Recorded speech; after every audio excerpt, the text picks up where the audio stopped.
Well, good morning, everybody. Thursday morning. I hope everybody's doing well. It's nearly the weekend, but we've still got lots of work to do. Tell me about it. Absolutely. I have the fantastic Kristof Kazmer. Is that how I pronounce your name, Kristof? That it is, Darren. Thank you. You got it right. Well done, mate. And it's episode 80.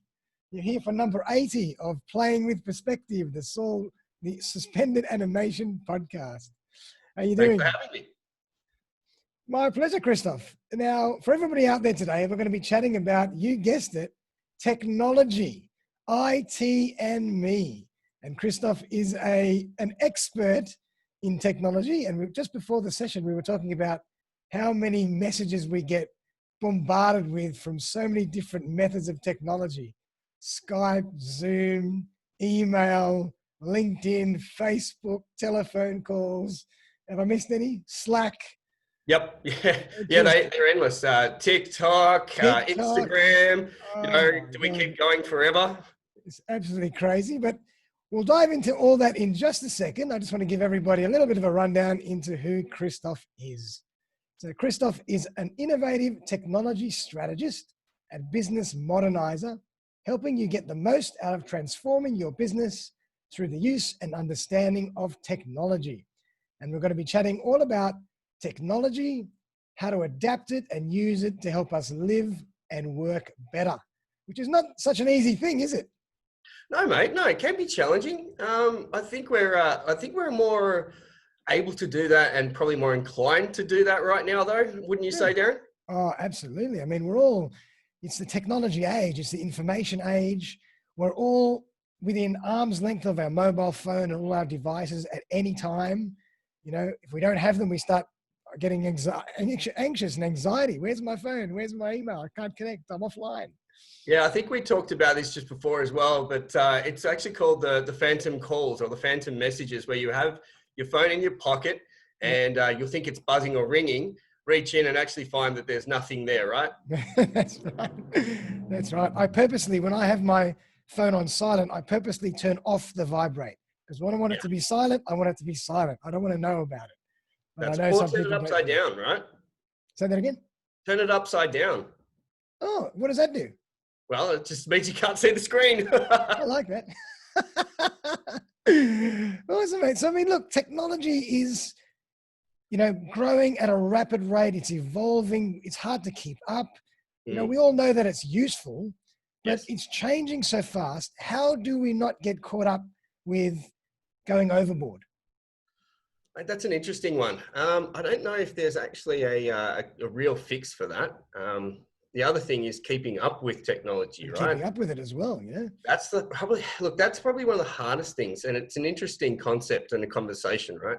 I don't know about you, but most of the kids that I know tend to find out technology, new wizards, new gadgets faster than anyone I know does. So I always find an interesting one is, speaking to teenagers. I coach kids soccer, and they've always come across and go, "Have you seen this?" I'm sitting there kind of scratching my head going, no, I don't know everything like that either, right?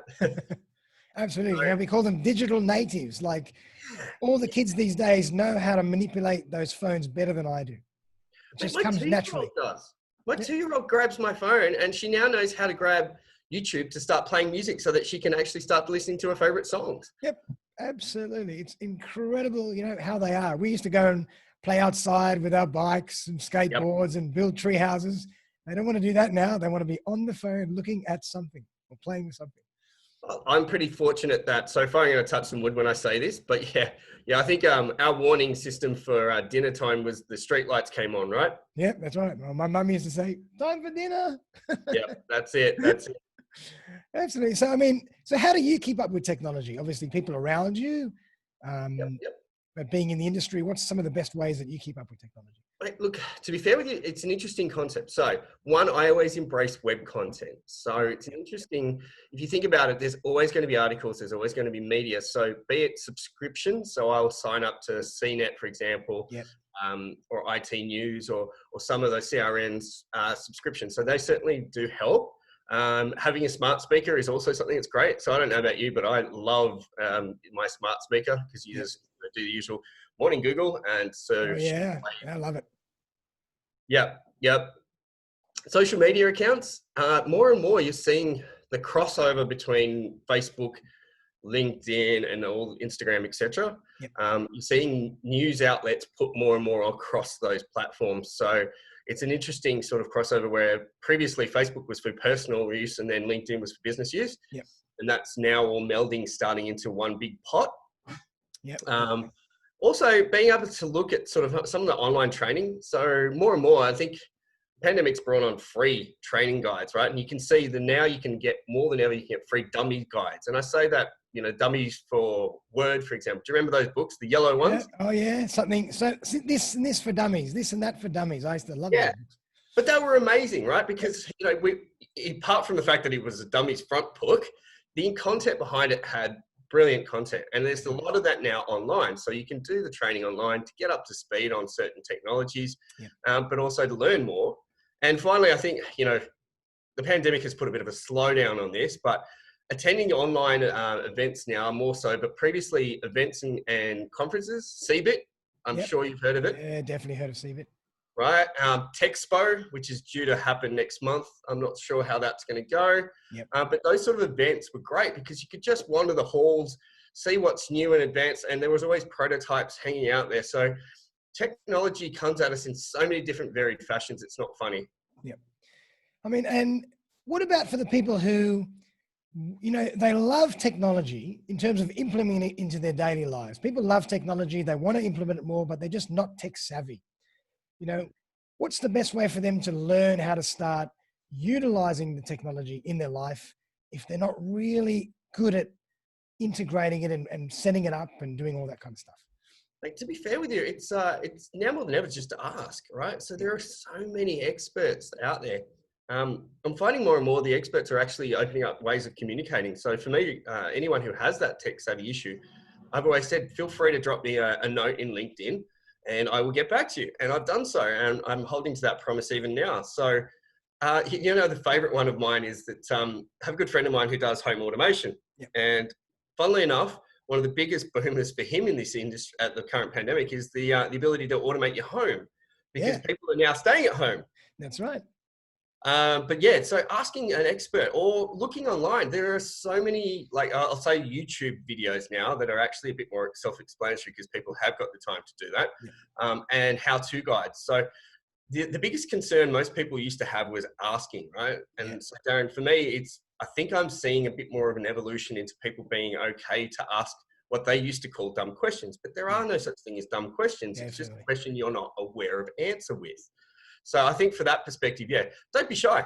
Ask. That's the thing I can suggest. And probably even social media, like we're all connected with people that are experts. Just put out a post and say, anybody know? And you'd be surprised who will answer. Yeah, networking in its extreme right now on social media, right? So you'll have someone who will suddenly tag you. So as you mentioned, right, someone will put up a question on Facebook going, how do I get this to work? And then a connection of yours will tag you. And then all of a sudden you're involved in the conversation. And it's great. I love to see that sort of interactivity happening more of. Absolutely. I mean, that's really what social's all about. It's about social networking. It's about building a community, helping each other, giving value to each other. And, you know, it's just like another online forum, really. Yeah. I think the online forums that I can remember back with the good old BBS boards where you basically used to sit there with a modem dialing and hope to God that you have a connection and you can post something up and wait 3 or 4 days for someone to respond.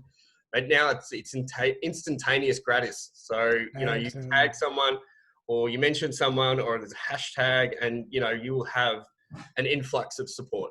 Awesome, man. So look, being from the industry, obviously, you know, you're bread and butter and you live and breathe technology. That's what you do. Yep. If people want to start implementing certain technologies into their daily life to make them more efficient personally and professionally, what are some of the things that they should think about or traps that they shouldn't fall into? What things should they be aware of?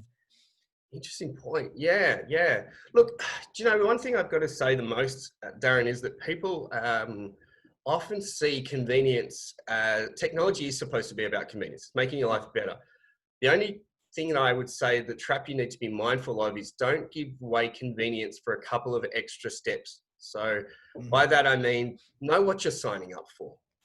Take the time to have a quick read, understand what the costs are, but also see what information you're giving away. I think the biggest problem we have at the moment, and it's been a statistic that's shown by millennials, is that we will give away our information for convenience. So we'll quite easily go, Facebook sign up here, great, click, click, done, thank you very much, but not understand what information you've just given away and what advertiser will now know what you've done. That's right.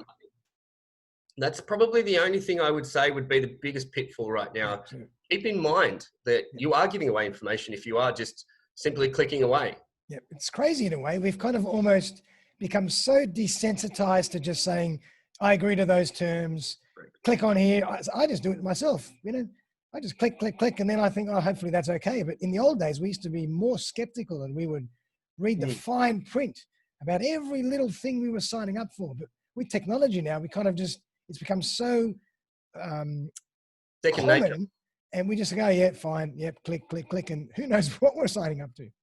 And the worst part is, I think as a business, you can quite often do that, right? And the pandemic has seen people take up cloud services very quickly, and it's positive. It is because it's enabled us to do things that we probably never would have done previously. Yep. The process that you take to get to that point, however, you may not have realized what you gave away.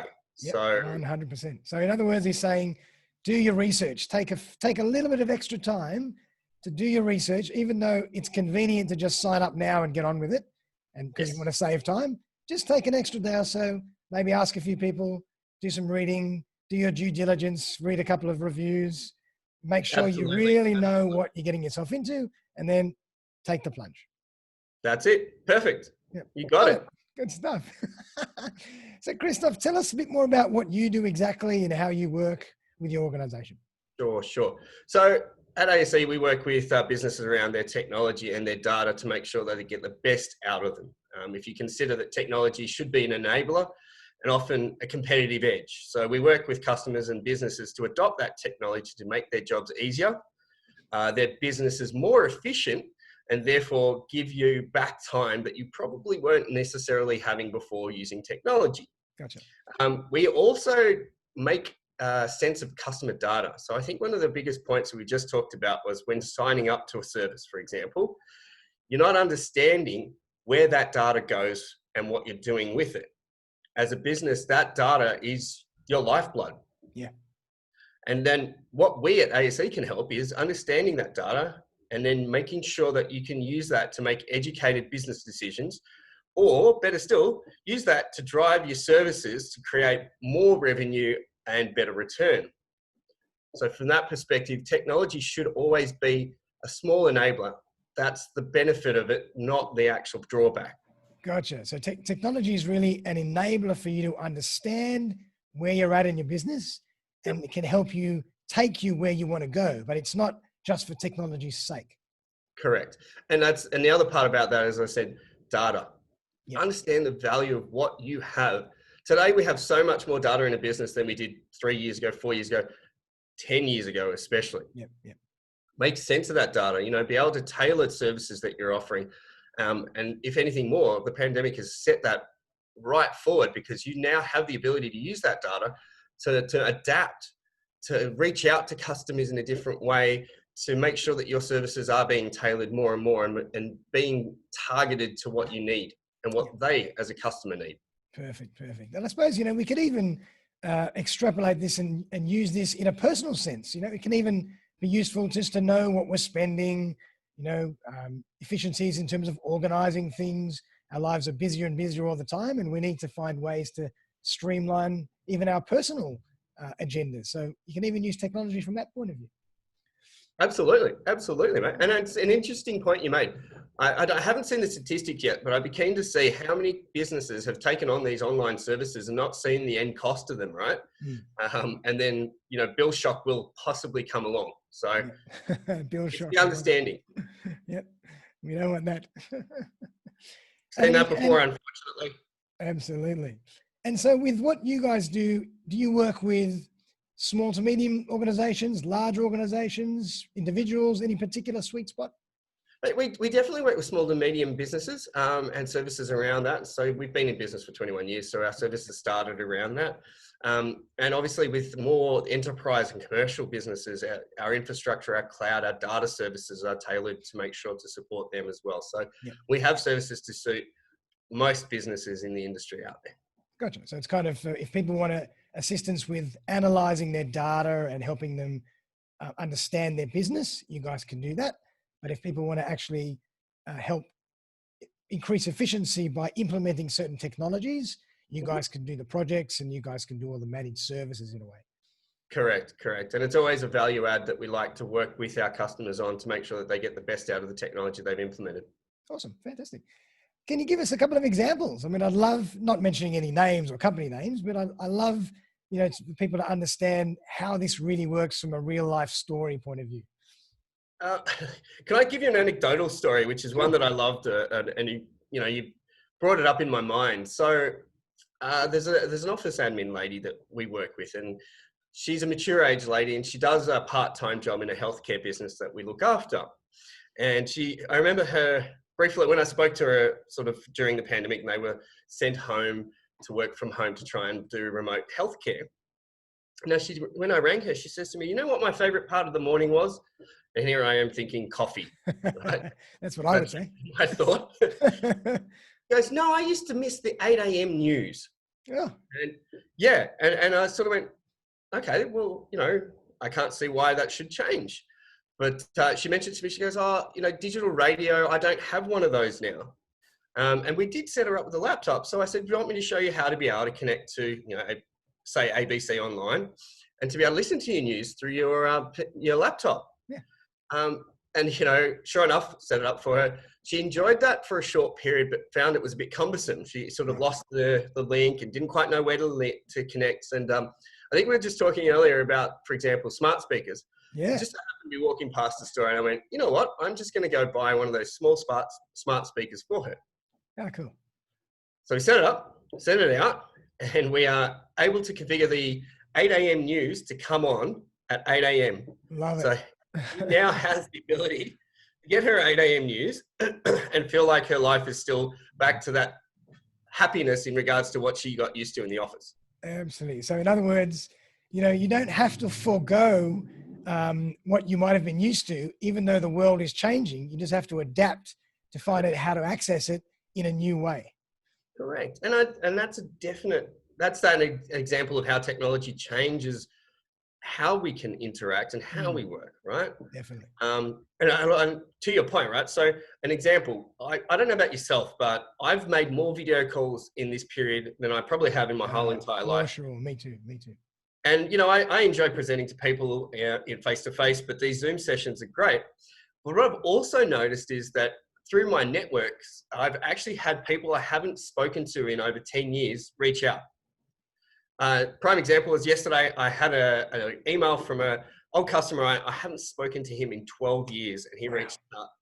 Yeah, and 12 years, that's a pretty good gap. So technology is enabling that, right? And that for me makes such a big difference to what I feel and how I feel technology has made life better for a better. Definitely. I think the key is really we all have to find our own balance in terms of not going overboard and not succumbing to the temptation and falling into the trap of being absolutely consumed with technology. We have to know when, even if it's just time blocking or if it's very structured process during the day, we have to know, how to say, okay, I'm taking a break now, or let's turn this off, because otherwise it can become out of control.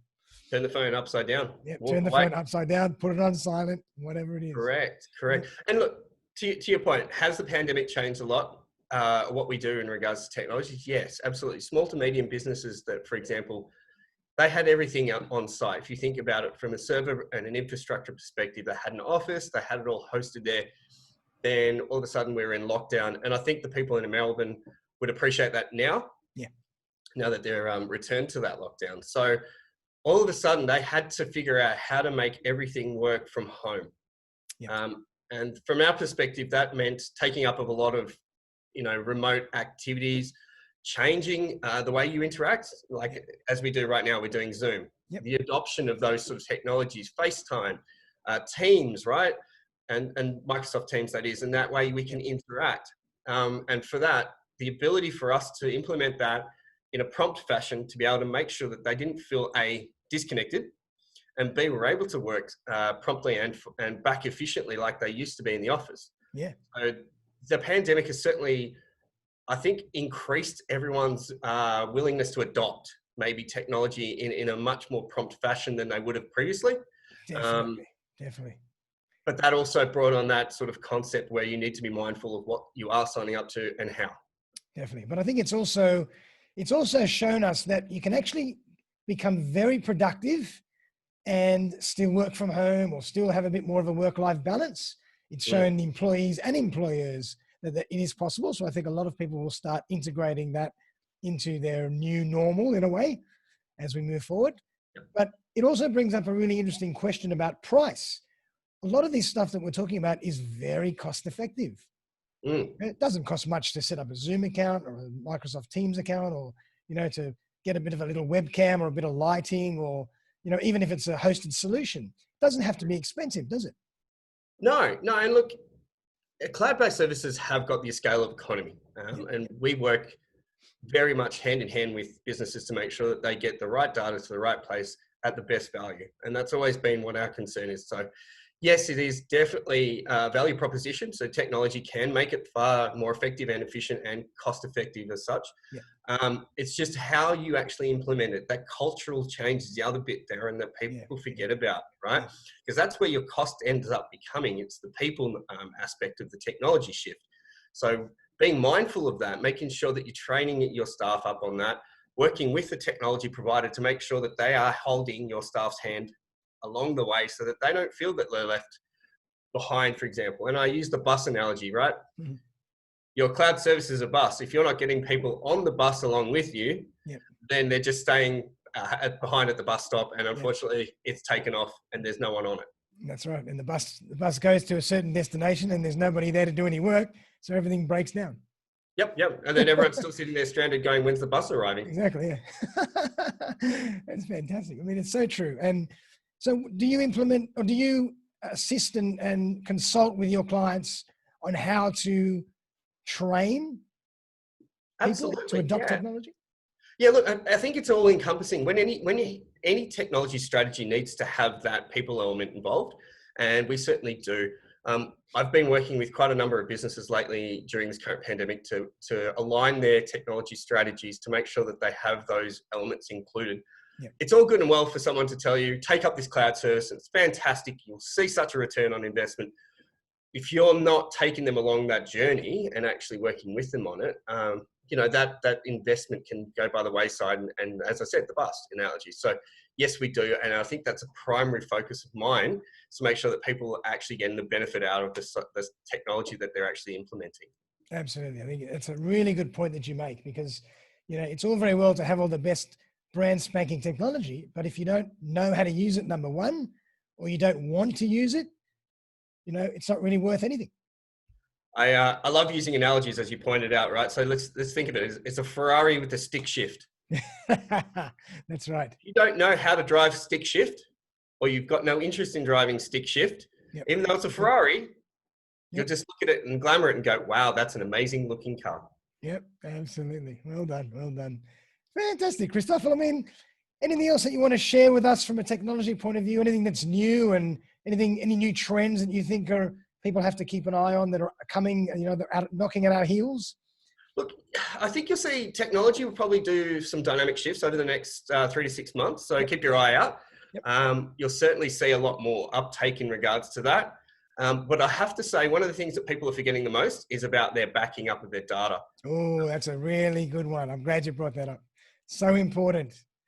Yeah, I mean, we all take on these services, and it's great because we're signing up to these services. We're putting our data out there, but then all of a sudden you might accidentally delete it. If you don't have a backup of it, or, you're not using a backup service, then you could be left in the lurch. And so for us, it's my key factor is always saying to people, if you want, come talk to me. I'll find a way to back up your data out of these services so that you have an independent copy in case of an emergency. Yeah, I think that is so important. And I do a lot of work as a photographer, and we say, if you don't have 3 or 4 copies of a photo, it doesn't exist. So I have 2 mirrored hard drives, like portable hard drives, external Yep. hard drives. I have a copy in the cloud. I have a Yep. copy on my desktop. I've got about 3 or 4 different, and a copy in my software as well. So 5 copies of everything. Yeah, And absolutely. And you it's have to just, do that in the digital age. There's no other way.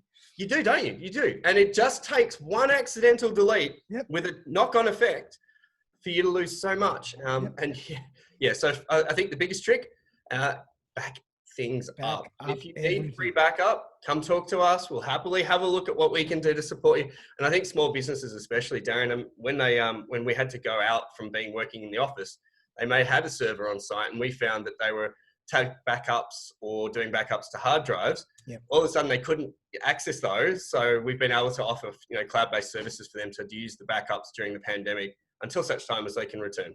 Absolutely. So I think it's a really good point. And just for everybody out there, to break it down really simply, have a backup at least in an external local fashion and have a backup in the cloud.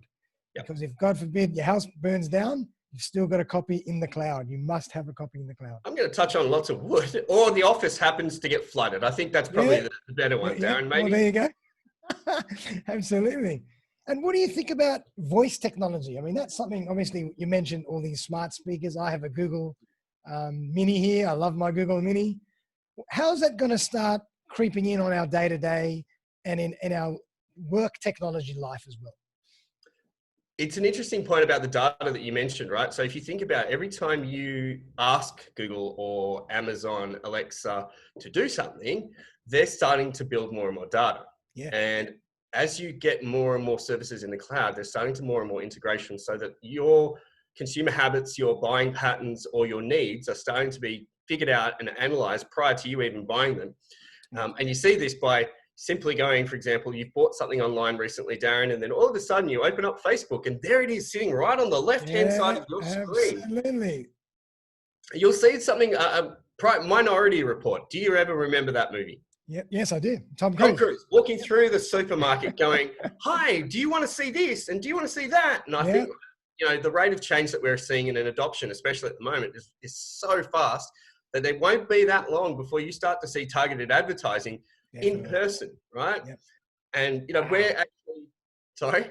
Wow, that's crazy. Yeah, and it's scary. Think about it, right? Nielsen did a report out of the US, and during the pandemic period, people are actually shopping more locally than they ever did online now, purely because they feel they need interaction and they want to be connected to humans. Yeah, definitely. So that is now going to drive how do we interact with, say, Darren via a multimedia or omni-channel. So how am I going to get some data out of an online service to know when Darren walks by, Darren liked these shoes. Yep. Hey, Darren, do you want to see these at 20% off? Yeah, that's crazy. Who knows what the next 5, 10 years, 20 years are going to look like? Give it a few years. Give it a few years. Not even that long, Darren. I don't think it's going to be that far away. Really? That quick? Yeah. Fantastic. Yeah. Absolutely. Wow, Kristof. So, I mean, if people want to get in touch with you and your organization to talk about technology and how you can help them, what's the best way for them to do that? They're welcome to visit our website, aseit.com.au. Yep. Look me up on LinkedIn, which I'm sure will be in the comments section below. Definitely. And if they do feel like they have any questions, drop us an email, give me a call through our numbers on the website, and we're here to help. Awesome. Well, fantastic, Kristof. That's been a really, really insightful conversation. I've learned a lot, and I love technology, so I could talk about this forever. But for everybody out there, if you're interested in finding more about how technology can help you, how you can utilize technology in your business or in your personal life, have a chat to Kristof. I'm going to put all the links in the show notes. And I always like to ask my guests at the end of the show, what could you leave us with, Kristof? 1 or 2 points that might make our lives a bit easier from a technology point of view. I think the biggest thing I can say is technology is amazing. Yep. But it doesn't beat being in touch with people. Yeah, that's good my biggest point. one. Really good point. I think that's, I was even blogging about that, or putting a post about that the other day, is that technology is an amazing substantiator. It's an amazing icebreaker. It's an amazing enabler. But at the end of the day, we're still people and we still have to connect human to human. And I think something that we shouldn't forget. And to your point, Darren, B2B, B2C, business to business, business to Yeah. consumer is gone. It's now going back to H to H, human to human. And Yeah, I think and that's I've heard that before. I've heard P2P, people to people, person to correct. person. We're all people. Absolutely. So for me, technology is great, and it is what I do for a living, but it will never beat picking up the phone or being in front of someone. Definitely. And I think that's the point. It's where the true nirvana is where technology meets human interaction. If you can find a way to integrate that and mix that perfectly in your day-to-day, that's when you can become the most effective. Absolutely, mate. And I really appreciate you making the time to chat with me today as well. Fantastic, Kristof. Well, mate, thank you very much again for coming on the show. Love it. If anybody has any questions about technology, feel free to email me or email Kristof, and we might bring you back for another Q&A on technology. I look forward to it. Fantastic. But everybody out there, I hope you have a fantastic rest of the day, and we'll see you tomorrow for another episode of Playing with Perspective, the Suspended Animation Podcast. Thanks again, Kristof. See you, matey. Have a great day. Yeah. Bye for now.